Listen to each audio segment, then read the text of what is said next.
For more on the events unfolding in Tehran, let's cross to Kamal Santamaria, who as always is monitoring the situation from our Iran desk in our Doha News Center. Kamal.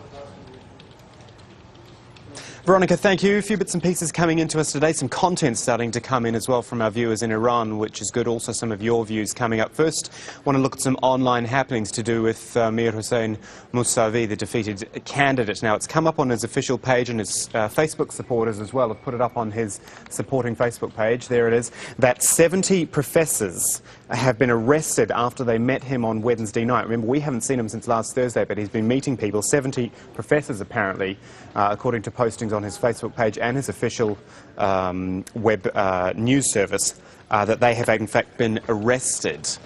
So there's a development to do with Mir Hossein Mousavi. Also, as I said, some content coming into us now, and this is a very, very interesting picture here. We have been able to verify that these pictures were shot on June the 20th, the day of the mosque fire in Tehran.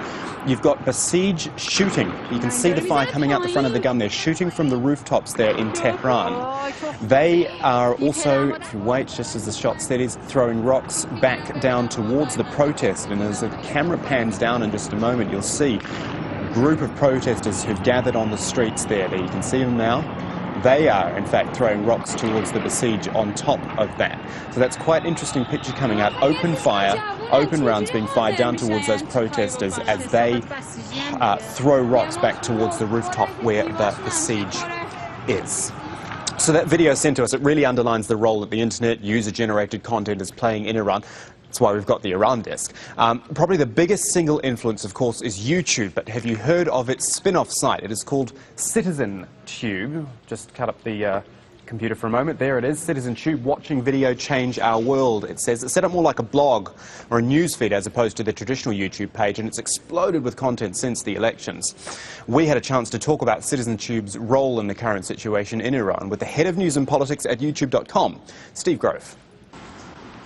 Well, CitizenTube is just sort of like a breaking news hub for us where we can aggregate all the latest footage that's coming out of Iran in one place and drive users there to find it directly. The footage is coming in from all over the place, so it helps to have one central location where you can see it, and then you can compare and contrast the videos together and develop some context for just what's coming out of the streets of Tehran. And what's the traffic been like since the end of the Iranian elections? Well, all reports are showing that YouTube has actually been shut off in Iran. However, a lot of savvy users find ways to still get onto the site. And so there's about 10% of our usual traffic taking place in Iran. But several people there are being really scrappy. They're finding internet proxies to make sure their videos get onto the site. They're sending video footage to friends abroad who are uploading it from their computers. Really, it's a testament, I think, to how important people in Iran think this story is and how they're really willing to risk their lives to make sure the rest of the world can still tell what's happening in Tehran, despite the fact that foreign media have been kicked out, rendering mainstream media coverage almost completely black. But I wonder about legality issues, particularly for you, for CitizenTube, for YouTube, for Google, for however way you look at it.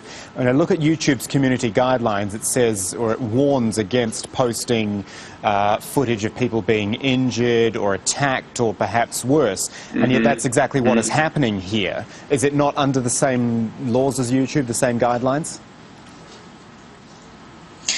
Well, also in our community guidelines, we have our policies around footage that we feel has scientific documentary value. So footage that we think, within the context of the coverage we're seeing, merits staying up on the site. Now, we do warn users that you should take caution before watching it, and on several of the clips that are particularly violent, we have an age verification system before you can watch the clip. But really, this is the only way that people within Iran are having a chance to have their message heard, and so YouTube, as a platform for free expression, wants to ensure that we allow those people to communicate within the context of this story.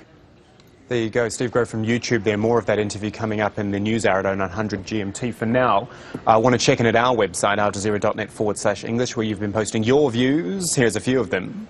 Langer in the UK says the government of Iran is a matter solely for the Iranian people. Every people gets the government they deserve. When Iranians are tired of the tyrannical clerics, they will go the way of the Shahs, he says. Until then, Western supporters should talk to every Iranian they know to learn more about what's going on and to let them know we are on the side of the Iranian people. Someone calling themselves Truth in Beijing reckons if the Iranian government is repressive, why would they even have elections to begin with? They live in the midst of a non-election belt. They don't have to prove anything to anybody. And another pen name, Ned Friend in the United States, writes, it was never about the election. It's about oppression and wanting the freedom to express. The internet age has opened the eyes of the world to the possibilities of what can be. So there's a few views. This is, of course, our page at aljazeera.net/English. Left-hand side here, your views is where you go. And there you go, your views. Iran, obviously, the top one, and you click in there and you can post your views, read some comments that have come up there as well. And you can always post your own content as well from our front page and go to the Your Media link, yourmedia.aljazeera.net. So please do keep your vision in if you are in Tehran, if you're able to get pictures out to us. We're going to leave you from the desk for now. We're back at the 0900 GMT News Hour. That is in around 90 minutes from now. We'll see you then.